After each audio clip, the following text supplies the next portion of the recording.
आज विधानसभा सत्र का आखिरी दिन था। विपक्ष कई आरोप सत्ता पक्ष पर लगा रहा है और ऐसे में हमारे साथ खास बातचीत के लिए जुड़े हैं प्रदेश के बागवानी मंत्री जगत सिंह नेगी जी। जगत सिंह नेगी जी, बहुत-बहुत स्वागत है आपका। हाँ, धन्यवाद। जी, सबसे पहले आप भू-जोत अधिनियम जो लेकर आए हैं, जिसे जो है पारित कर दिया गया है, इसके क्या बेनिफिट है? ये सबसे पहले प्लीज़ बताइए। ये जो भू जोत कानून है हिमाचल प्रदेश का, ये 1973 का कानून है। इसके तहत जो है एक सीमा तय की गई है कि एक व्यक्ति विशेष या संस्थाएं कितनी ज़मीन एक अधिकतम सीमा रख सकती है, जिसमें 150 बीघे का प्रावधान है। और उसके अलावा कुछ संस्थाओं को उसमें छूट दी गई है, वो 150 बीघा से ज़्यादा भूमि रख सकते हैं, जैसे कि सरकार खुद है, सरकारी संस्थाओं को है। उसके अलावा जैसे हाइडल प्रोजेक्ट्स हैं, इंडस्ट्रीज़ हैं, और फिर टी गार्डन्स हैं, इन सब को भी छूट है। वो 150 बीघा से ज़्यादा ज़मीन रख सकते हैं। और साथ में जो हमारे धार्मिक संस्थाएं हैं, जो रिलीजियस, चैरिटेबल और स्पिरिचुअल संस्थाएं हैं, उनको भी इसमें छूट दी गई है। तो ये जो छूट दी गई है रिलीजियस और ये जो दूसरी संस्थाएं हमारे धार्मिक हैं, इनको जो है ज़मीन तो रख सकते हैं 150 बीघा से ऊपर, पर वो उसको आगे फर्दर बेच नहीं सकते हैं। तो इसी में एक जो है संशोधन लाया गया कि इनको वन टाइम, एक बार जो है उनको जो है 150 बीघे तक ज़मीन दूसरे संस्थाओं को, वो भी ऐसी संस्थाएं होनी चाहिए जो रिलीजियस हो, जो स्पिरिचुअल काम कर रहे हो या चैरिटेबल काम कर रहे हो। तो इन तीनों किस्म के जो संस्थाएं, उनको ये जो संस्थाएं जिनके पास सीमा से ज़्यादा भूमि है, उनको ये आगे ट्रांसफ़र कर सकते हैं। पर उसमें भी ये शर्त रखा गया है, एक तो 150 का सीलिंग है, और दूसरा ये कि अगर ये तीन स्पिरिचुअल, चैरिटेबल और रिलीजियस पर्पस के लिए नहीं हुआ, तो ये ज़मीन जो है वो आगे जो है उसको ट्रांसफ़र नहीं कर सकते। तो इतना सा ही एक संशोधन इसमें आया है। भाजपा ये भी कह रही है कि ट्राइबल फंड जो है विकास कार्यों के लिए नहीं मिल पा रहा है। आप क्या कहेंगे? जयराम जी खुद मुख्यमंत्री रहे, 5 साल रहे। उस समय आपने ट्राइबल जो विकास था, उसका पहले नाम था जनजातीय उप योजना के नाम से हमारे जनजातीय क्षेत्रों में योजनाएं चलती थी। उसका नाम बदल के इन्होंने जनजातीय विकास किया, क्योंकि भाजपा सिर्फ नाम बदलने में विश्वास करती है, काम कुछ नहीं है। इनके समय में जनजातीय क्षेत्रों की जो दुर्दशा हुई, वो किसी से छुपी नहीं है। करोड़ों रुपए, अभी 5 ITTPs हैं जहाँ ट्राइबल का है, पांगी, बरमोर, लाहौल, स्पीति और किन्नौर। तो इन सभी जगह पे PWD और जल शक्ति विभाग के ये हाल थे कि बजट के बिना टेंडर पे टेंडर लगे, 1800 एक एक इलाके में लगे। और जो है अगर आप देखें तो किसी मतलब पांगी के अंदर ही देख लें, तो वहाँ पर PWD में और जल शक्ति में मिला के कोई 25 से 30 करोड़ का लायबिलिटी खड़ा करके। बरमौर में भी यही हाल रहा, लाहौल स्पीति में वही हाल रहा, किन्नौर में वही हाल रहा। तो इनके समय बड़ी दुर्गति हुई और सारा जनजातीय विकास रुका है। कांग्रेस के समय में हम दोबारा से हिमाचल की आर्थिकी को तो पटरी में लाने की कोशिश कर ही रहे हैं, पर जनजातीय क्षेत्रों की जो दुर्दशा और जो उनके समय अनदेखी हुई है, जो हमारे साथ अन्याय हुआ है, उसको ठीक करने जा रहे हैं। और अगर एक उदाहरण देना चाहूँ तो जयराम जी के समय क्या हुआ, जनजातीय क्षेत्रों में के लिए एक संविधान के अनुच्छेद 5 के तहत जनजातीय सलाहकार परिषद का गठन अनिवार्य होता है, और हर साल उसके कम से कम 2 नहीं तो 1 बैठक करना होता है। तो उसमें ये जो परिषद है उसका गठन ही नहीं हुआ, 2 साल उन्होंने गठन नहीं किया।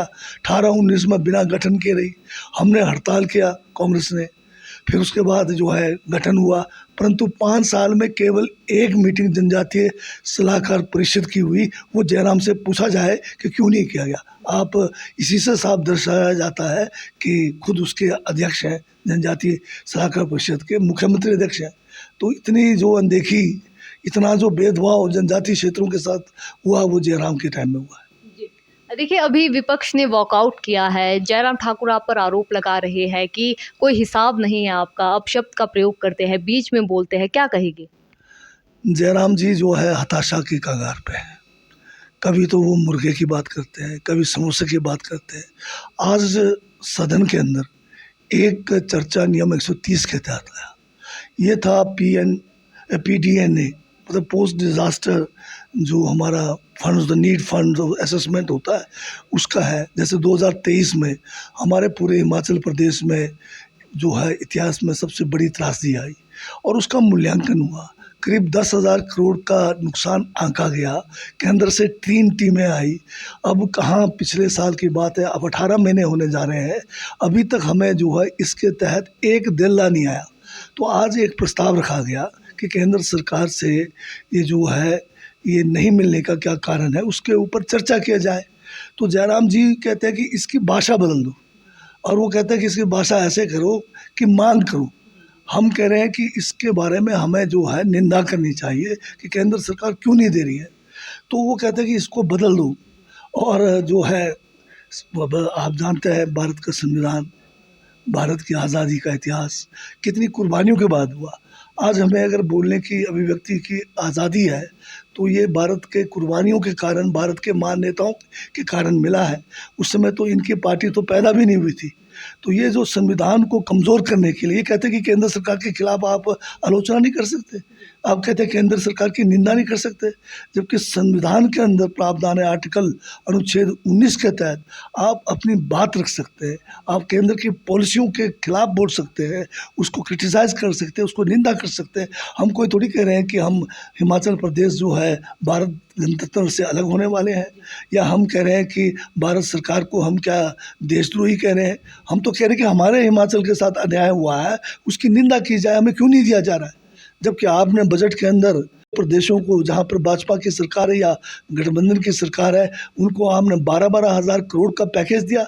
हिमाचल की बात आती है तो आप कुछ भी नहीं देते। अब इसमें आज एक इनके माननीय मंत्री जो पूर्व मंत्री भी रहे, पूर्व अध्यक्ष भी रहे, वो आज इसी चर्चा में भाग ले रहे थे। उन्होंने ये नहीं कहा कि क्यों नहीं दिया जा रहा है, उन्होंने इधर उधर की बातें करके ये कोशिश की कि बहुत बड़ा विकास हो रहा है। हम विकास की बात नहीं कर रहे, विकास की चर्चा करेंगे तो हमारे पास बहुत कुछ है बोलने के लिए। हम तो कह रहे हैं कि हमारा हक हमें क्यों नहीं मिल रहा है, क्या हमें जो है भीख मांगनी पड़ेगी? हम क्या जो भारत गणतंत्र का हिस्सा नहीं है? हमें भी भारत देश का जो भी हमारा चाहे शेयर है, चाहे हमारा इनकम टैक्स से शेयर है, चाहे हमारा GST का शेयर है, चाहे हमारे दूसरे संसाधनों का शेयर है, वो भी हमें मिलना चाहिए, क्योंकि हम भी भारत देश के इस गणतंत्र का एक हिस्सा है। आप इस हिस्से के साथ अनदेखी नहीं कर सकते, इस हिस्से के साथ अन्याय नहीं कर सकते। और बीजेपी हिमाचल के हितैषी नहीं है, क्योंकि जब ये प्रस्ताव आया और इस प्रस्ताव में ये फंस गए, इस प्रस्ताव में उनको निंदा पड़नी थी केंद्र सरकार का, या उनको कारण बताना पड़ना था कि केंद्र सरकार ने क्यों हमें जो है ये जो पैसा जो डिज़ास्टर का नहीं दिया है, नीड का, तो उसका जवाब देने बनता नहीं था, इसलिए इनको बाना था। और दूसरी बात कि ये लोकतंत्र को कमज़ोर करने की बात कर रहे हैं, ये जो संविधान को कमज़ोर करने की बात कर रहे हैं, ये जो आपको एक संविधान ने एक बहुत बड़ा आपको एक सौगात के रूप में अंदर विधानसभा के अंदर चर्चा, किसी भी किस्म की चर्चा करने का आपको अधिकार है, उससे वंचित करने जा रहे हैं। ये दोबारा गुलामी की तरफ ले जा रहे हैं।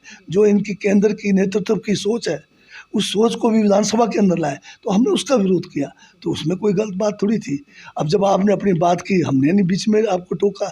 जब हम अपनी बात कहते हैं तो इनको कड़वी लगती है, और उस समय ये चटपटाते हैं, जैसे मछली को पानी से बाहर निकालते हैं तो चटपटाते होती है, इसीलिए ये भागे। देखिए, आपने इधर उधर की बात की, भाजपा भी आरोप लगा रही है। जब 2 साल के कार्यकाल की हम बात करते हैं कि कांग्रेस ने क्या किया, तब जो है कांग्रेस सरकार हमारे कार्यकाल को कोसती है, इस पर क्या कहेंगे? ये तो 75 साल पहले तक को कोसना शुरू करते हैं। हम तो सिर्फ 5 साल की बात कर रहे हैं जयराम जी की।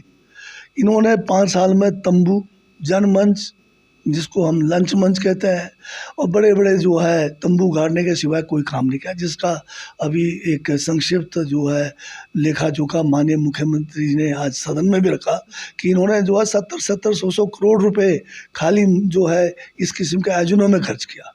तो 2 साल का कार्यकाल हमारा, जब आप देखेंगे बड़ी त्रासदी थी, इतिहास की सबसे बड़ी त्रासदी, उसमें से भी हम निकल के आए। उसमें स्पेशल पैकेज दिया लोगों को, केंद्र से मदद नहीं मिली, फिर भी हम आगे बढ़े। 75,000 करोड़ का भारी भरकम डबल सरकार की इंजन छोड़ के गए सरकार, उसमें भी हम निकल के आए। उसके बावजूद हमने अपनी गारंटियाँ पूरी की है। OPS की गारंटी कोई मामूली गारंटी नहीं थी। जिसका विरोध केंद्र सरकार ने किया। केंद्र सरकार ने हमें जो है कि जब हमने इस गारंटी को लागू किया तो हमें जो है बहुत सारा जो है केंद्र सरकार का रोष झेलना पड़ा। वो रोष जो है हमारे बजट की कमी करके, हमें बोरिंग में जो है उसमें भी जो है कमी करके हर तरह से हमें जो है नुकसान होना पड़ा। पर ये बड़ी जो है सौगात हमने हमारे कर्मचारियों को दिया है। करीब करीब जो है 1,30,000 कर्मचारियों को इसका डायरेक्ट फ़ायदा होगा और इनके परिवारों को मिला के कोई 10-15 लाख लोग इसका बेनिफिट उठाएंगे। और साथ में नौकरी की जहाँ बात कर रहे हैं, बीजेपी के 5 साल में 30,000 नौकरियां नहीं दे सके, हमने 2 साल में युवाओं को 30,000 नौकरियां दी। अगर हिसाब चाहिए तो 10,000 तो हमने जो है जल शक्ति में, 6,000 हमने एजुकेशन डिपार्टमेंट में, 900 हम जो है हमारे रेवेन्यू में हम जो अभी जो पटवारी जो है भर्ती करने जा रहे हैं, हम अभी डॉक्टर्स भर्ती करने जा रहे हैं, नर्सेज भर्ती करने जा रहे हैं। हमारा जो है ये जो वन मित्र 2,000 के करीब वो लग चुके हैं। सारे मिलाएं तो 30,000 के आंकड़ा हम जो है 2 साल के छोटे से कार्यकाल में पूरा करने जा रहे हैं। तीसरा, जो महिलाओं को हमने एक सम्मान राशि देने की बात की, हमने उसको चरणबद्ध तरीके से शुरू किया है और इसी किस्म की स्कीम ये हरियाणा में इन्होंने शुरू किया, इन्होंने महाराष्ट्र के चुनाव में शुरू किया, छत्तीसगढ़ में शुरू किया। नकल तो हमारा ही कर रहे हैं ना ये। और फिर जाके जयराम जी जो है वहाँ हमारी बदनामी कर रहे हैं। तो जयराम जी हमारे प्रदेश के हितैषी नहीं है, क्योंकि ये सिर्फ अपने जो है स्वार्थ के हितैषी है। अपने स्वार्थ की पूर्ति के लिए वो संविधान को भी कमज़ोर करने की कोशिश कर रहे हैं, वो जो है लोकतंत्र को भी कमज़ोर करने की कोशिश कर रहे हैं और वो हिमाचल के हितों को के खिलाफ भी जाने के लिए तैयार है। जो आज हमने उनका नज़ारा देखा, हम केंद्र से इनके कहने पे मांग कर दिया तो उस मांग में भी साथ नहीं दिया। तो बताइए किस किस्म के हितैषी है ये। आपके और जयराम ठाकुर के बीच जो है तकरार देखने को मिलती है, पहले भी इस तरह की तकरार देखने को मिली, आज फिर से क्या कहेंगे? क्या जयराम ठाकुर आप पर निशाना साध रहे? क्योंकि प्रस्ताव जो है चंद्रशेखर जी लाए थे। अब जयराम जी का मेरा कोई व्यक्तिगत उनके साथ परेशानी नहीं है। परेशानी इस बात की है, वो नेता प्रतिपक्ष है, एक उनको भी संवैधानिक पद मिला हुआ है, परंतु वो जो सदन के नियम है, कब कौन कैसे बोल सकता है, हर बात के लिए नियम बना हुआ है। पर वो नियमों की अवहेलना करके जब कोई इधर पक्ष का साथी बोल रहा होता है उसको टोक देते हैं, जब कोई उनके अपने साथी बोल रहे हैं उसमें भी वो खड़े हो जाते हैं। तो हर मुद्दे पर उसको जो है हर कोई व्यक्ति जब वहाँ सदन में अपनी बात रखा होता है उसमें वो नोक झोंक करते हैं, उसमें इंटरवेन करते हैं, वो जो है नियम के खिलाफ है। इसीलिए मेरा उनके साथ सदन के अंदर तकरार इस बात का होता है कि वो नियमों को नहीं मानते, वो संविधान को नहीं मानते, वो लोकतंत्र को नहीं मानते, वो जो है लोकतांत्रिक मूल्यों का हनन कर रहे हैं। इसलिए मैं उनका विरोध करता हूँ। मेरा व्यक्तिगत कोई उनके साथ कोई ज़मीन का झगड़ा नहीं है।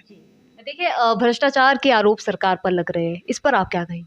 लगाया आरोप इन्होंने, समय भी मांगा। पहली बार जो है हमने भ्रष्टाचार पर जो है बहस के लिए माने, पर हमने उनकी हाल देखी, उनकी तो हवा निकल गई।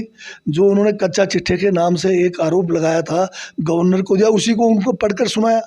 उसमें कौन सी नई बात है? कल जब मुख्यमंत्री ने जवाब दिया तो सारा उल्टा पड़ गया।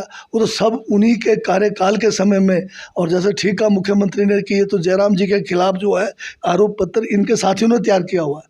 एक भी केस आप बताइए 2 दिन के डिबेट के अंदर कोई साक्ष्य आया? कोई बड़ा बम फाड़ा? हम तो सोच रहे थे कि कोई बहुत बड़ा बम फटने वाला है, पर उल्टा जो है बम उनकी तरफ ही जाके गिरा है। तो देखिए, ये हमारे साथ बागवानी मंत्री जगत सिंह नेगी जी जुड़े थे, तमाम मुद्दों को लेकर बातचीत की, चाहे जयराम ठाकुर के जो आरोप है या फिर अन्य भ्रष्टाचार के मुद्दों को लेकर जगत सिंह नेगी का क्या विज़न है, इनको लेकर चर्चा की। तो फिलहाल के लिए इतना ही। देखते रहिए फर्स्ट प्रेडिक्ट मीडिया। धन्यवाद।